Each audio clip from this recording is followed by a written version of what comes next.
Test, test, test. Test, test, test. Test, test.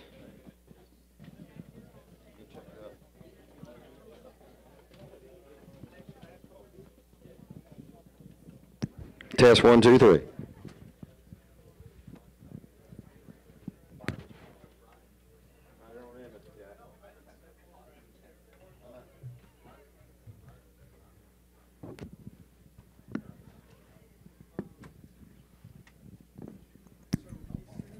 Well, I tell you, Darlington is a track that's so great in history, and we're privileged today to have a lot of our Hall of Famers from NASCAR, and these guys have all had success here at Darlington Raceway. Bobby Allison's a 5-time winner, the leader of the Alabama gang.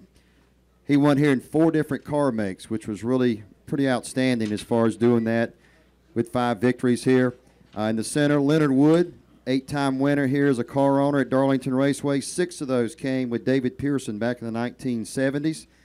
And on the other end there, the Iron Man, Jack Ingram, who won here at Darlington in 1985 in the Xfinity Series. So, guys, you guys have been here all day. You had breakfast over outside, and you got to meet with a lot of race fans. And then today, just what is it like for each of you to be here at Darlington, knowing what the significance of this throwback weekend is? And, you're experiencing it now, Bobby. I'm telling you what, I'm just really tickled with what's going on. I think it's such a great idea. This race belongs here on Labor Day weekend. And, we went through lots of them, as you said earlier. I won with 4 different brands of cars, but also with 4 different car owners, which was kind of an indication that I could race pretty good, but I couldn't keep a job. But other than that, you had a lot of good times here, and just really, really glad to see this thing like it is. Leonard, again, you had a lot of success here with a number of different drivers, but go back to the 1970s, David Pearson always credits you for being the one who could just set up a car that just knew how to find its way around this racetrack. Well, first of all, I'm just so happy that brought the Southern 500 back on Labor Day, because I can just remember so much excitement build up when you come to Darlington on Labor Day, how much excitement build up before the race. And yes, David Pearson is just one of the greatest drivers ever, I think, at Darlington. And of course, he did well everywhere he went, but he just made it so much fun. I can remember one time he passed Buddy Baker going down the front stretch, and just across the start-finish line, he lit a cigarette and breezed right on by. And so he always tried to not let nobody know how much he could do, or he was trying to psych you out a little bit. But and then Cale and Neil won for us here. But nobody wanted to win any race, I don't think, anywhere as much as it did the Southern 500, and it's still extremely tough, and we're certainly happy to have young Ryan Blaney. He's starting 9th tonight, and great young driver, and have Snap-on was come on board to sponsor the car, which enabled us to run this race tonight, and the help of Roger Penske as well. And I just can't thank everybody enough, but it's so much fun just to run here. I just love it down here. And Jack, of course, you won 2 championships in the old Busch Series, now the Xfinity Series. Tell us about your recollections here at Darlington, and of course winning in 1985. During the race in 1985, I was sick when I came here, and the straightaways was rolling like this. I had some kind of equilibrium problem probably, and I told them guys to see if they could find Harry Gant. And Harry got in it and started in the back half or 2/3 way through the race.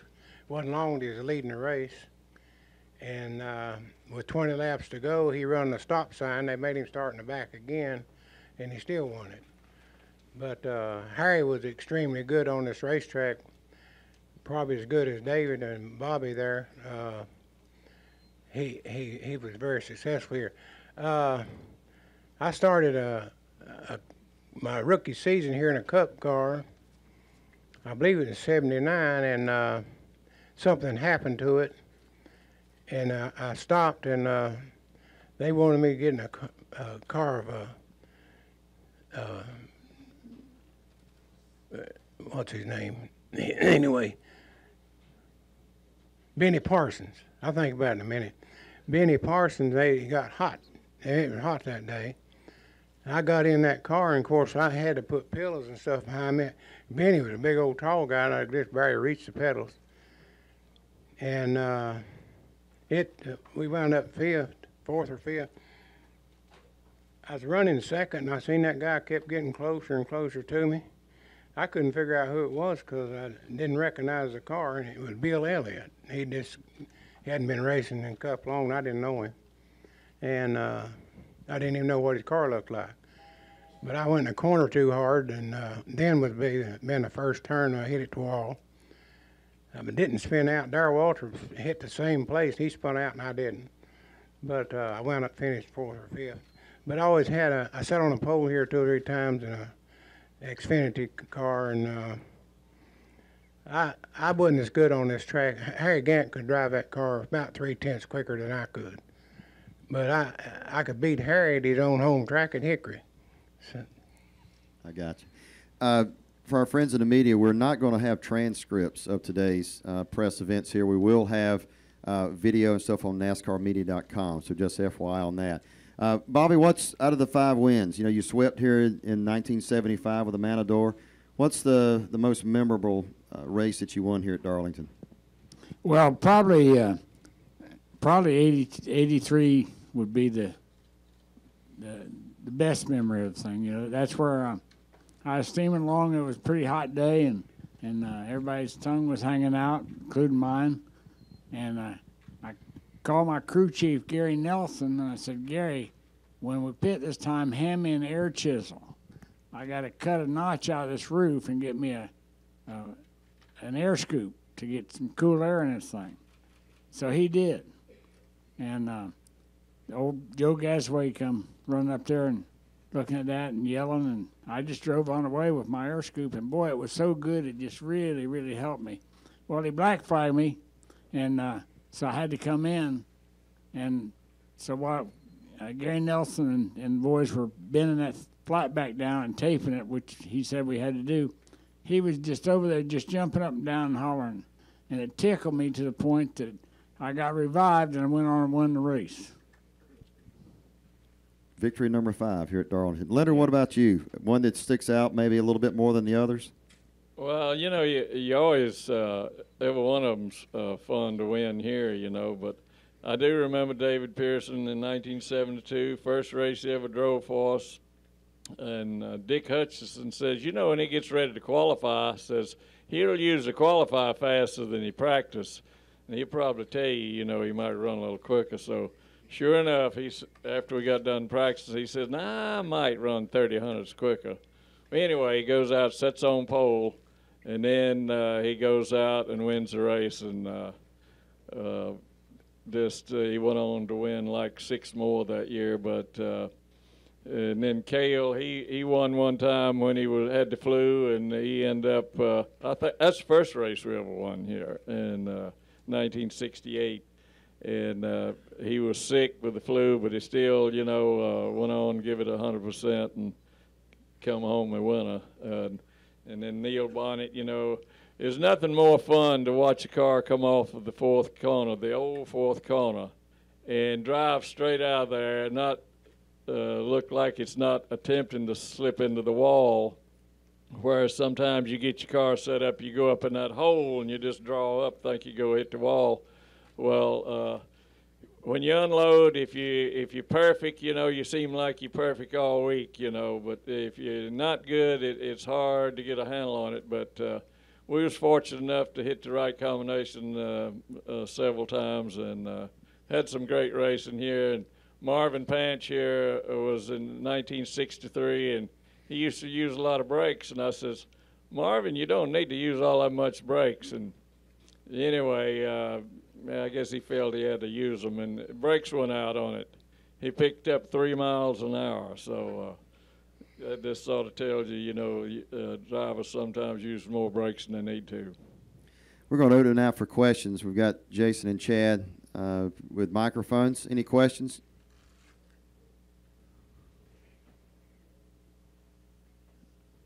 Jay, down at the very end.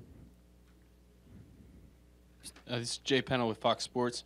Everybody's been having fun this weekend with the retro paint schemes and the retro uniforms and everything like that. But why is it important for the sport to do that? And what does it say to have you guys here and kind of tell the story of NASCAR's past to the new generation of fans? Well, from my standpoint, it's the idea of keeping these fans enthused. There's such a love of NASCAR racing through the fan base. And, things have dragged down a little bit, and some of the fans have kind of drifted away. And anything we can do to excite them a little bit, I think is good. Leonard? I agree with Bobby 100%. Anything you can do to create more fan activity, and bringing the Southern 500 back on Labor Day, and then having all the Hall of Famers here and tell some stories, and paint schemes kind of bring back all of the memories of the old wins, and I just think it's good for it. It seems like to me that there's a lot of excitement build up this weekend. Jack, you have anything to add to that? Last night we had this parade, and I've been on several of them before when they had the Southern 500 parade here back several years ago. Last night was about triple, maybe more than triple the crowd that I've ever seen on one of those parades. The closer you got to this racetrack, there's this lined up wall to wall on both sides, and we went in through the tunnel and into the pit area, and we couldn't hardly get in there for the people. It was out there campers and one thing and another, and hollering at the drivers. It was a great feeling, and they had the sign on each truck, all the guys that I was riding in the truck, and Bobby probably was, but all of us had a different truck, and a sign on the side with a name on it. And as soon as they seen that name, they start hollering your name. That was a mighty good feeling that all those people appreciate that parade. Name and affiliation. Brad Fralick with WIFF TV in Greenville. This question for you, Bobby. Brad Keselowski driving your old paint scheme, and he's on the pole. What's your feeling about seeing that back to start the race? Go get him, Brad. Not a bad deal at all, I'm telling you. I did have lots of good days in that deal I was in with that paint scheme, with that sponsor with Miller High Life, and of course it's Miller Lite now. But anyway, and Brad, I've known the family. I knew his dad and his uncle from way back, and it's just really neat to see him come along and do so good. And so I'm pumped. Go get him, Brad. Ben, right over here. Bobby, Ben White, Lexington Dispatch. This is for you, Bobby, and also for Leonard. Can y'all just talk about how good David Pearson was at this racetrack and what it was like for you to race against David, and maybe for Leonard to talk about setting up cars for David here at Darlington? Well, David Pearson did have that knack to just really be smooth with stuff and never show his hand. There were a lot of races we went to during our career where we had David Pearson beat so bad early in the race. Just he's off of it today. He's out of here. And me and old Richard and Buddy Baker and two or three others, we'd bend each other's fenders and doors and put wheel marks on the cars and all that kind of stuff. And by and by, we'd be dragging on their tongues hanging out, and there'd be that stinking David Pearson over there in Victory Lane with that good-looking trophy girl. And, I kept saying, well, I really got to train myself this deal because, that's how he's beating us.